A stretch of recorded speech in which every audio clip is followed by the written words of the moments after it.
Hello viewers, welcome to our channel. నేను మీ చరణ్ పరిమి. హైడ్రా కొద్ది రోజులుగా హైదరాబాద్లో ఎక్కడ దొరికినా సరే ఈ చెరువులు కావచ్చు, అలాగే కుంటల్ని ఆక్రమించుకున్న వాళ్ళ అక్రమ కట్టడాలను కూల్చేస్తూ కాస్త వివాదాస్పదంగా కూడా మారింది కదా. నిన్న నాగార్జున ఎన్ కన్వెన్షన్ని కూడా కూల్చేయడం, దాని విషయంలో నాగార్జున ఒక ప్రెస్ నోట్ కూడా రిలీజ్ చేశారు.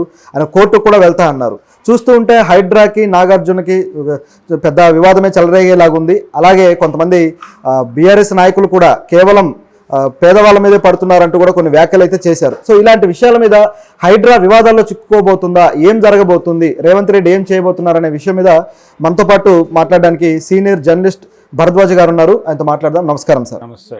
సార్, ఈ హైడ్రా నిన్న నాగార్జున గారి దాంట్లో చేసిన తర్వాత ఆయన కోర్టుకు కూడా వెళ్తానని చెప్పేశారు. ఇది అక్రమంగా కూల్చారని కూడా ఆయన అన్నారు. వెళ్ళారు కదా, వెళ్ళి స్టే తెచ్చుకున్నాడు ఆయన. ఓకే, స్టే తెచ్చుకోవటం, కోర్టులకు వెళ్ళటం వాళ్ళకి అలవాటే. అయితే ఇక్కడ చూడాల్సిన విషయం ఏంటంటే, అదేదో చెరువు శిఖం భూములు ఆక్రమించుకున్న వాళ్ళని మాత్రమే అనేది తప్పు. చెరువు పక్కన ఉన్న భూములు, చెరువుల్ని కుంటల్ని ఆక్రమించిన వాళ్ళని మాత్రమే అనేది కరెక్ట్ కాదు. ఓకే, అంటే వాళ్ళు అలాగే చెప్తున్నారు రంగనాథ్ గారు, కమిషనర్. అలా కాదండి, అది కాదు. అసలు టోటల్గా ప్రభుత్వ భూములు ఏ రూపంలో ఉన్నా కానీ, అంటే ప్రభుత్వము అంటే ప్రజలనే కదా అర్థము. అలా అంటే వ్యక్తులకి చెందని భూములు, వ్యక్తులకి ప్రైవేటు సంస్థలకి చెందని భూములు ఏవైనా సరే, అది దేవాదాయ శాఖ భూమి కావచ్చు, వీటిని కూడా పరిరక్షించేటువంటి కార్యక్రమం వీళ్ళదే. హైడ్రా కిందకే వస్తుంది అది కూడా. కాబట్టి ఈ భూములు ఎందుకు పట్టుకున్నారు? అలాగే అక్రమ నిర్మాణాలు కూడా, అక్రమ నిర్మాణాల కట్టడి అనే కార్యక్రమం కూడా వీళ్ళ పరిధిలోకే వస్తుంది.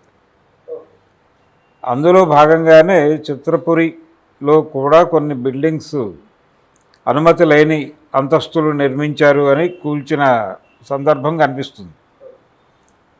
రెండోది, రకరకాల స్పెక్యులేషన్స్ వస్తున్నాయి దీనిలో. ఆ స్పెక్యులేషన్స్ ఏంటంటే, ఒకటి, నాగార్జున జగన్కి ఫ్రెండు, కేటీఆర్కి ఫ్రెండు అవటం వలన ఇతని మీద దాడి జరుగుతోంది అని. అంటే గతంలో అసెంబ్లీలో ఆయన మాట్లాడాడు రేవంత్ రెడ్డి, ఇలా ఆక్రమించుకుని కట్టేసుకుంటారా హీరో అయినంత మాత్రాన అని. ఇలా హీరో అయినంత మాత్రాన ఆక్రమించటము అనేది కాదు. అతను అంటే హీరో అనేది వేరు. అతను సినిమా నటుడు, సినిమాల్లో హీరోగా వేస్తాడా లేకపోతే విలన్గా వేస్తాడనేది అతను గొడవ. అతను ఒక పారిశ్రామికవేత్త కూడా. కాబట్టి అందులో భాగంగా అతను ఒక్కడే కాదు, అందులో భాగస్వాములు ఉన్నారు. సో 2010 నుంచి నడుస్తోంది ఈ గొడవ, ఇప్పటిది కాదు. గతంలో కూడా ఒకసారి దాన్ని కూల్చివేస్తామన్నారు, లేదు, అది కేసీఆర్ గారి ప్రభుత్వం అనింది, హడావిడి చేశారు, ఆగిపోయింది అది. ఆ తర్వాత గురుకుల్ ట్రస్ట్ భూములు ఉన్నాయి. ఆ భూములకు సంబంధించినటువంటి రిజిస్ట్రేషన్లు లేవు ఈ రోజుకి అక్కడ, ప్రాపర్ రిజిస్ట్రేషన్లు. పెద్ద పెద్ద అపార్ట్మెంట్లు కట్టేశారు. అక్కడ కూడా దాడులు జరిగే ఛాన్సెస్ ఉన్నాయి, మొదలై ఉండొచ్చు కూడా.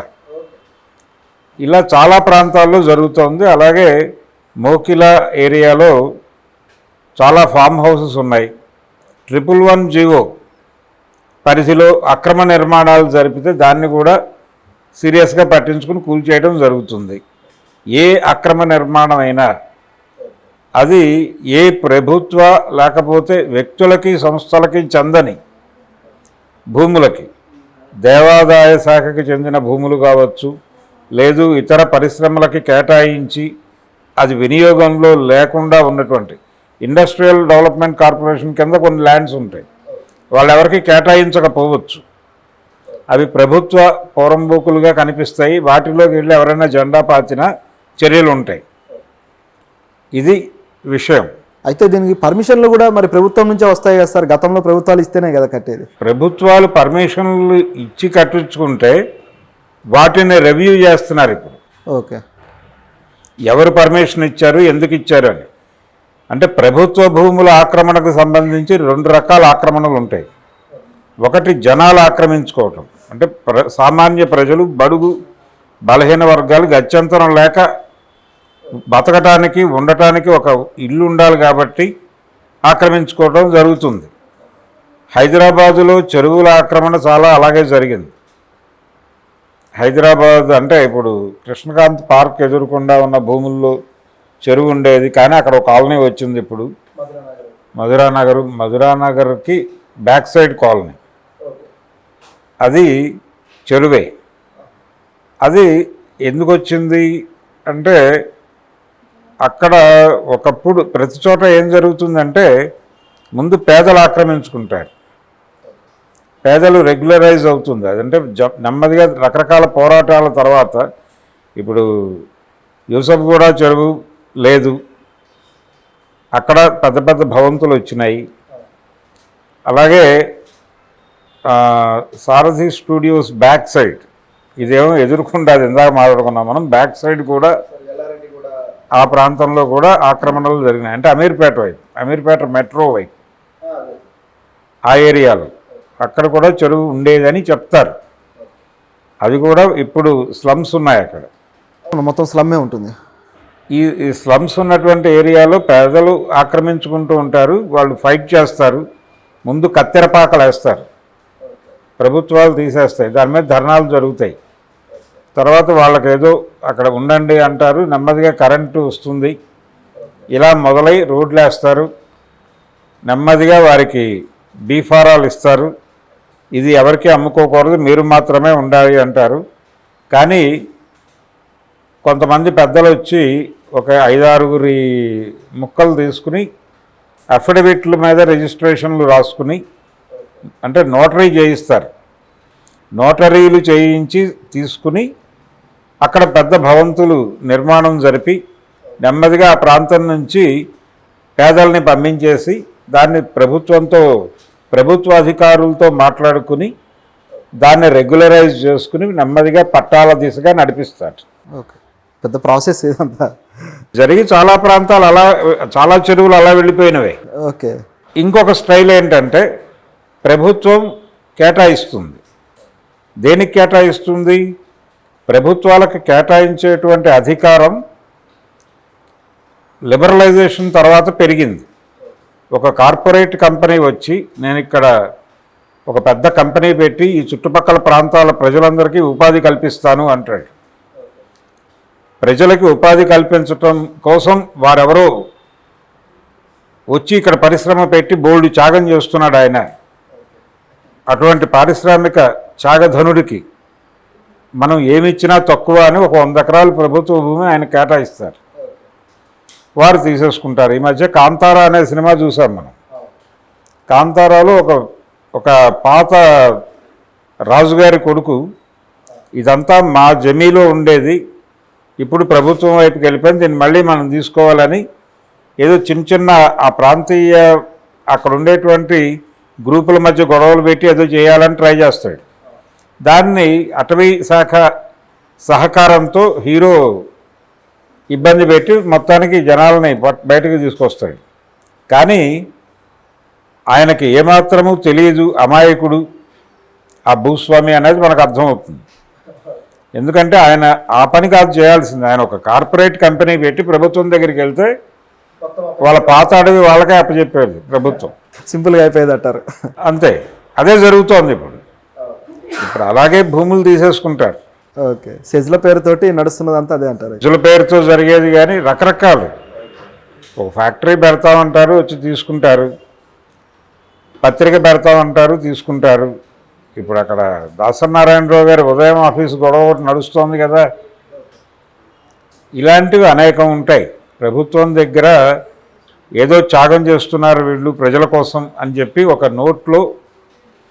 నోట్ పెట్టి దాని వెలుగులో వీళ్ళకి భూములు ఇస్తారు. ఆ భూముల్ని ఇతర వ్యాపారాలకు మళ్లించినప్పుడు వివాదం అవుతుంది. అన్నపూర్ణ స్టూడియోస్ టింబర్ ఎస్టేట్ పెట్టినప్పుడు వివాదం అయి కదా కోర్టులో కేసు నడిచింది. అప్పుడు కూడా స్టే తెచ్చుకున్నాడు నాగేశ్వరరావు గారు. అయితే ఆయన ఇమ్మీడియట్గా టింబర్ ఎస్టేట్ అక్కడి నుంచి తరలించేశాడు. ప్రభుత్వం రియాక్ట్ అయిన మరుక్షణం తీసేశాడు ఆయన. అయినప్పటికీ కేసు కొనసాగింది. ఇలాంటి వివాదాలు అనేకం కనిపిస్తాయి. ఇలా అంటే పేదలు ఆక్రమించి దాన్ని రెగ్యులరైజ్ చేసి దాన్ని పెద్దవాళ్ళు కొనేసుకుని ఇది ఒక ప్రాసెస్. మళ్ళీ వాళ్ళు వెళ్ళిపోయి ఇంకెక్కడో ఆక్రమించుకుంటారు. ఇలా ఈ దేశంలో దళిత కులాల మీద ఒక అపవాదు కనిపించకుండా ప్రచారంలో ఉంటుంది. వీళ్ళకి స్థలాలు ఇస్తుంది ప్రభుత్వం, వీళ్ళు ఉండరు అక్కడ, అమ్మేసుకుని మళ్ళీ ఇంకెక్కడో వీళ్ళ జీవితం అంతా ఆక్రమించుకోవటమే. అసలు ఈ దేశం నాశనం కావడానికి వీళ్ళే కారణం అని అగ్రకులాల వాళ్ళు సరదాగా కామెంట్ చేస్తారు. ఆడికి ఏదో కొంపల మీదకి వస్తుంది, ఆ టైంకి పీకల మీదకి వస్తుంది కష్టం, ఏం చేయాలో అర్థం కాదు.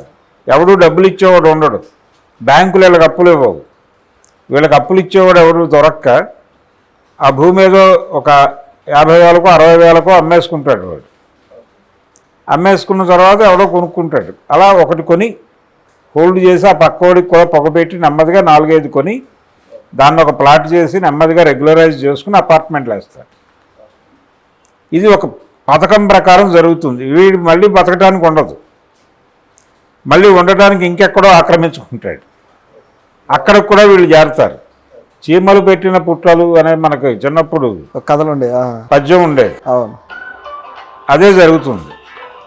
కాబట్టి ఈ పెద్దోళ్ళ ఆక్రమణలు ఇప్పుడు ఒక మాట ప్రచారం చేస్తున్నారు, మీరు ఇలా అక్రమ కట్టడాల పేరుతో కూల్చేస్తే భవిష్యత్తులో మీకు ఓట్లు పడవు జాగ్రత్త అని. ఓట్లు పడే ఏరియాల్లోకి వీళ్ళు వెళ్ళరు. ఇప్పుడు యూసఫ్ కూడా బస్తీలో వెళ్ళిపోయి మీరందరూ ఆక్రమించారు ఖాళీ చేయండి అని అనరు, అది నడుస్తుంది. అక్కడ నెమ్మదిగా ఇప్పుడు అక్కడ ఎవరూ లేరు, పేదలు ఎవరు లేరు, నెమ్మదిగా అవన్నీ పెద్ద కాలనీస్గా మారిపోతాయి. అసలు బంజారా హిల్సే అలా ఏర్పడింది. కాబట్టి కొన్ని ఏరియాల్లో పెద్దవాళ్ళు ఆక్రమించుకున్నవి రెగ్యులరైజేషన్ పేరుతో తన ముద్ర వేయటం కోసం రేవంత్ రెడ్డి గారు ప్రయత్నం చేస్తున్నారు. దీని నుంచి ఆయన కొంతమంది కాంగ్రెస్ వారి సొంత పార్టీకి చెందిన వారి భూముల్లో కూడా దాడులు జరుగుతున్నాయి. అంటే తన పర అనేటువంటిది లేదు ఆయనకి. అక్రమం చేసిన వారిని ఎవరినైనా సరే ఆయన తన అజమాయిషీలోకి తెచ్చుకుంటాడు అనేటువంటి ఒక ఇంప్రెషన్, ఒక నేరేటివ్ని బిల్డ్ చేయడం కోసం వాళ్ళతో లోపాయికారి ఒప్పందాలు చేసుకుని, బాబు ఇది పగలగొట్టేస్తాం, మీకు వేరే చోట ఏదో వేరే పద్ధతిలో ఆర్గనైజ్ చేస్తామని చెప్పచ్చు. గొడవ చేయకండి, మీరు కూడా జై కొట్టండి, మీ ఇల్లు పడగొట్టుకుని మీరే జై కొట్టండి అని కూడా చెప్పి దాడులు జరగచ్చు. కాంగ్రెస్ నాయకులు ఒకరైతే గొడవ అయితే చేశారు సార్, దానం నాగేంద్ర వీళ్ళు కొంత గొడవ చేశారు. మరి వాళ్ళకి కూడా యాక్షన్ తీసుకోవాల్సిందేనా? తీసుకుంటారుగా. కొట్టడమే. అంటే ఈ హైడ్రా అనేది పెట్టడం ద్వారా కొంత రియల్ ఎస్టేటు అలాగే ఇతర వ్యాపారాలు నగరం చుట్టుపక్కల జరిగే అనేక వ్యవహారాలు తన కంట్రోల్లోకి తీసుకునే ప్రయత్నం చేస్తున్నాడు ఆయన రేవంత్ రెడ్డి గారు. లక్ష్యం అది. ఓకే, వెనకాల పెద్ద స్కెచ్ ఉందంటారు అయితే? లక్ష్యం ఉంది. ఓకే. ఇప్పుడు చాలా ప్రాంతాల్లో ప్రాపర్ రిజిస్ట్రేషన్ లేని భవంతులు అనేక ఉన్నాయి, అపార్ట్మెంట్లు ఉన్నాయి. మీరు గురుకుల ట్రస్ట్ భూముల్లో కట్టినటువంటి 100 ఫీట్ రోడ్డు ఉంది. ఆ 100 ఫీట్ రోడ్లో ఎక్కడికైనా ఏ అపార్ట్మెంట్కైనా వెళ్ళండి, రిజిస్ట్రేషన్ ఉండదు. దానికి డబ్బులు తీసుకుని ఏదో అఫిడవిట్ లాంటిది ఇస్తారు, నోటరీ. చాలా వాటికి రిజిస్ట్రేషన్లు ఉండవు, అక్కడ అపార్ట్మెంట్లే. అది హై ప్రొఫైల్ ఏరియా సార్, మరి అక్కడ హై ప్రొఫైల్ ఏరియానే. ఛాన్స్ ఉందా మరి? అప్పుడప్పుడు బుల్డోజర్లు వెళ్ళి హడావిడి చేస్తాయి. అక్కడ కొన్ని సంఘాలు ఉన్నాయి, ల్యాండ్ ఓనర్స్ సంఘాలు, వాళ్ళు రోడ్డు మీదకి వచ్చి ఊరేగింపు చేస్తారు, మళ్ళీ అదేదో కొంత అమౌంట్ పే చేస్తారు, అది ఆగిపోతూ ఉంటుంది. ఇలా జరుగుతుంది తప్ప అక్కడ ఏమి పర్మనెంట్ సొల్యూషన్ లేదు ఇప్పటిదాకా. కిరణ్ కుమార్ రెడ్డి గారి రోజులు ఏ ముఖ్యమంత్రి వచ్చినా అక్కడ హడావిడి జరుగుతుంది. చాలా సందర్భాల్లో జరిగింది. ఇప్పుడు టీఆర్ఎస్ ప్రభుత్వం, ఇప్పుడు బీఆర్ఎస్గా ఉన్నటువంటి టీఆర్ఎస్ ప్రభుత్వం ఏర్పడిన కొత్త రోజుల్లో కూడా అక్కడ బుల్డోజర్లు నడిచినాయి. ఒక చిన్న హడావిడి జరుగుతుంది, ఆ రోజు ట్రాఫిక్ జామ్ అవుతుంది, ఏదో డ్రామా జరుగుతుంది, 2 రోజులు సెటిల్ అవుతుంది అని జనాలు అనుకుంటూ వెళ్తూ ఉంటారు. ఇలా ఇదేదో పేదల ప్రభుత్వము, పెద్దల మీద కూడా దాడి చేస్తున్నారు వీళ్ళు అనుకోవడానికి ఏం లేదు. పెద్దల్ని తన కంట్రోల్లోకి తీసుకోవటం, ప్రపంచం వేరే కంట్రోల్లో ఉంది, కొంత తన కంట్రోల్లోకి తెచ్చుకోవటం అనేది అందుకోసం చేస్తున్నాడు. ఈ ప్రాసెస్లో రకరకాల విషయాలు ప్రచారం జరుగుతున్నాయి. ఇప్పుడు సినిమా పరిశ్రమ వాళ్ళందరూ సమావేశం అయ్యి చంద్రబాబు నాయుడుతో రేవంత్ రెడ్డిని ఇన్ఫ్లుయెన్స్ చేసి ఈ అన్కన్వెన్షన్తో పాటు ఇతర సినిమా వాళ్ళ ప్రాపర్టీస్కి సంబంధించిన గొడవలు పరిష్కరించుకోవాలని, లేకపోతే సినిమా పరిశ్రమని ఇక్కడి నుంచి విజయవాడ తరలించేస్తామని బెదిరించాలని ఇలా అనుకుంటున్నారని ఒక ప్రచారం జరుగుతోంది. ఓకే, కానీ రేవంత్ రెడ్డికి సినిమా వాళ్ళ మీద కాస్త ఏదో కినుక ఉన్నట్టుగా అనిపిస్తుంది కదా సార్. ఆ డ్రగ్స్ విషయంలో కూడా వాళ్ళ మీద ఆయన గట్టిగా మాట్లాడడం, దానికి ఎందుకు క్యాంపెయినింగ్ చేయరు అట్లా మాట్లాడడం జరిగింది. క్యాంపెయినింగ్ చేయరు ఎందుకు అని అడుగుతున్నాడు. అది ఓకే. ఇతరత్రా కక్షలు ఉన్నాయా అంటే అది అంటే ఆయన వెళ్ళి పర్సనల్గా మాట్లాడే మనిషే. అవసరమైతే ఛాంబర్కి వెళ్ళిపోయి రోజు కూర్చొని మాట్లాడతాడు. ఇష్యూ ఏంటనేది అసలు ఇక్కడ ప్రధానమైన విషయం ఏంటంటే, ఇక్కడ ఉన్నటువంటి సినిమా పరిశ్రమలో తెలంగాణ షేర్ ఎంత అనేది చూస్తే ఏమీ లేదు. తెలంగాణ నుంచి వచ్చిన హీరోలు ఎంతమంది అనేది తీస్తే ఏమీ కనిపించదు, ఏదో చిన్న మోతాదులో ఉంటుంది. అది 2-3 ఉన్నారు అంతే. అంతే. విజయ్ దేవరకొండ, నితిన్ ఇలాంటి వాళ్ళు కొన్ని పేర్లు. కాంతారావు, పాత రోజుల్లో కాంతారావు ఇలాంటి పేర్లు వినిపిస్తాయి. పైడి జయరాజు ఇలాంటి పేర్లు వినిపిస్తాయి తప్ప అది కూడా 1-2% కంటే పెంచదు. అది మాత్రమే కాదు, అసలు మొత్తం తెలుగు సినిమా చరిత్రలో ఇప్పటి వరకు వచ్చిన అన్ని సినిమాల్లోనూ హీరో పాత్ర ఎక్కడ లొకేట్ అయింది, హీరో పాత్రకు ఒక గ్రామం ఉంటుంది కదా, ఆ గ్రామం డెఫినెట్గా తెలంగాణ అయి ఉండదు. తెలంగాణలో పుట్టిన హీరో సినిమాలు అవి కూడా 1-2% మాత్రమే ఉంటాయి. అది కూడా హాఫ్ బీట్ సినిమాలు ఉన్నట్టుంది సార్ ఆ రోజుల్లో. హాఫ్ బీట్ సినిమాలు తక్కువలో ఉంది, అయితే మెయిన్ స్ట్రీమ్ సినిమాలో అసలు కనిపించదు. అదే మెయిన్ స్ట్రీమ్ సినిమాలో చూసినట్లేదు, కానీ ఒక దశలో కనిపించింది. ఎప్పుడు తెలంగాణ ఉద్యమం జరుగుతున్న రోజుల్లో, తెలంగాణ ఏర్పడిన రోజుల్లో, తెలంగాణలో మొదటి ఎన్నిక జరిగి ప్రభుత్వం ఏర్పడిన కొద్ది రోజులు మాత్రమే ఆ హవా నడిచింది. రేసుగుర్రం అనే సినిమాలో అల్లు అర్జున్ వరంగల్కి చెందినవాడు. కథ వరంగల్లో జరుగుతుంది. ఆయన తెలంగాణ యాస మాట్లాడు, కానీ ఆయన గోదావరి జిల్లా చెన్నై వెళ్ళిన గోదావరి జిల్లా వాళ్ళు మాట్లాడిన స్లాంగ్లో మాత్రమే మాట్లాడతాడు అల్లు అర్జున్. తెలంగాణ యాస కాదు. అయినప్పటికీ ఆ కథ వరంగల్లో జరుగుతుంది. అలాగే గోపీచంద్ లక్ష్యం సినిమా వరంగల్లో జరుగుతుంది. అలాంటివి కొన్ని సినిమాలు తప్ప తెలుగు హీరో కరీంనగర్లో పుట్టడు, తెలుగు హీరో మహబూబ్ నగర్లో పుట్టడు, తెలుగు హీరో నల్గొండలో పుట్టడు, తెలుగు హీరో పుడితే గుంటూరులో పుడతాడు, విశాఖపట్నంలో పుడతాడు, బెజవాడలో పుడతాడు, గోదావరి జిల్లాలో రామాపురం ఏదో కృష్ణాపురం ఎక్కడో పుడతాడు. ఎందుకు తెలంగాణలో పుట్టడని ఎవడన్నా అడిగాడా? తెలుగు హీరో ఎందుకు తెలంగాణలో పుట్టడంటే తెలుగు సినిమా పరిశ్రమ ఆంధ్ర పరిశ్రమ. Film chamber Andhra chamber. అది తెలుగు సినిమా పరిశ్రమ మీద ఈ రోజుకి ఒక కులం జెండా ఎగురుతోంది. ఆ కులం జెండా ఎగరటం వలన అది తెలుగుదేశం శిబిరం. ఇది పరిస్థితి. అందుకని చంద్రబాబుతో పైరవీ చేయించుకోవటానికి వాళ్ళు ఉత్సాహం చూపిస్తున్నారు. దీనిని ఎక్స్టెండ్ చేసి పరిశ్రమ ఇక్కడి నుంచి ఆంధ్రాకి తరలించేస్తారు, ఈ మాటలు కూడా సర్క్యులేట్ అవుతున్నాయి. అటువంటి ప్రమాదం ఏమీ లేదు. అంత ఈజీగా జరగదు కదా సార్, చాలా పెద్ద విషయం కదా అది. దాదాపు 25 ఏళ్ళు పట్టింది ఇక్కడ కూడా ఏర్పడడానికి. 25 ఏళ్ళు కాదు, ఇంకా ఎక్కువే పట్టింది. ఓకే, 53 కదా అక్కడ రాష్ట్రం ఏర్పడింది. ఓకే, 56 కదా కలిసింది. అవును. అక్కడి నుంచి చూస్తే 90లో జరిగింది సీరియస్ మూమెంట్. అంటే దాదాపు 40 ఏళ్ళు పట్టింది. అలా 40 ఏళ్ళు పడుతుంది అనేది తప్పు. ఇక్కడి నుంచి ఏం వెళ్ళదు. ఎందుకంటే ఇక్కడ వీళ్ళందరికీ స్టూడియోలు ఉన్నాయి, వీళ్ళందరికీ ఇళ్ళు ఇచ్చారు, సొంత స్థలాలు ఉన్నాయి. పైగా వీళ్ళు ఎంత వ్యాపారం చేసి 100 కోట్లు 1000 కోట్లు సినిమాలు చేసే వాళ్ళకు కూడా భూములు కేటాయించి సబ్సిడీ ధరల మీద రిజిస్ట్రేషన్లు చేయించి బంగారపు పళ్ళెంలో ఇచ్చినటువంటి పరిస్థితి. కళాకారులు, పేద కళాకారులకు ఇవ్వరు. జమున గారు ఉద్యమం చేసి ఒక దశలో పేద కళాకారులకి స్థలాలు ఇప్పించింది ఆవిడ.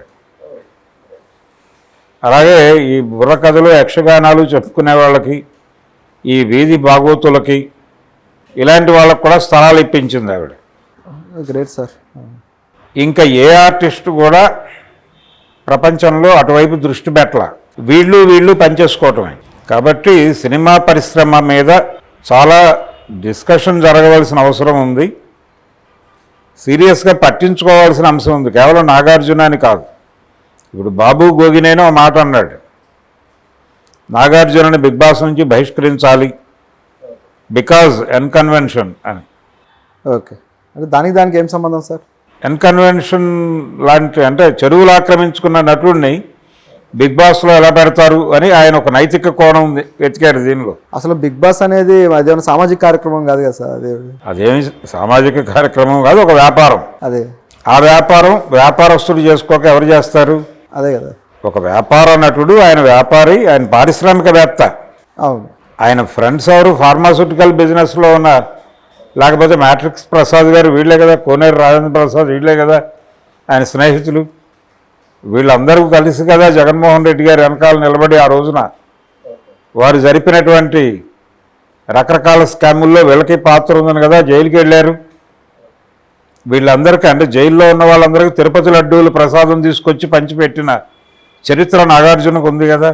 కాబట్టి ఈ ఎపిసోడ్ ఇప్పుడు ఎన్కన్వెన్షన్ మీద దాడి కాదు, అది ప్రభుత్వం హైడ్రా అనే పేరుతో టోటల్గా హైదరాబాద్లో ల్యాండ్ మీద జరుగుతున్నటువంటి అన్ని వ్యాపారాల మీద, అన్ని వ్యవహారాల మీద పట్టు సంపాదించుట కొరకు చేస్తున్న పని ఒక సెన్స్లో. రెండో సెన్స్లో ఇది ప్రతిపక్ష పార్టీల మీద దాడి జరుగుతోంది.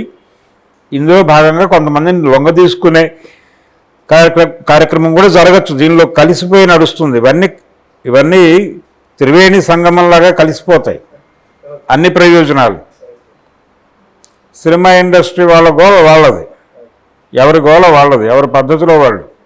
చాలామంది దీన్ని కుదించే ప్రయత్నం చేస్తున్నారు. ఇదేదో చెరువు కట్టలు ఆక్రమించుకున్న వాళ్ళకే ఇబ్బంది అని. చెరువు కట్టలు కాదు, దేన్ని ఆక్రమించుకున్నా ఇబ్బందే. ప్రభుత్వం సీరియస్గా పట్టించుకుంటుంది. రెగ్యులరైజేషన్ చేసుకోవటం అనే ప్రాసెస్ పట్టుకొచ్చిన వాళ్ళే చంద్రబాబు.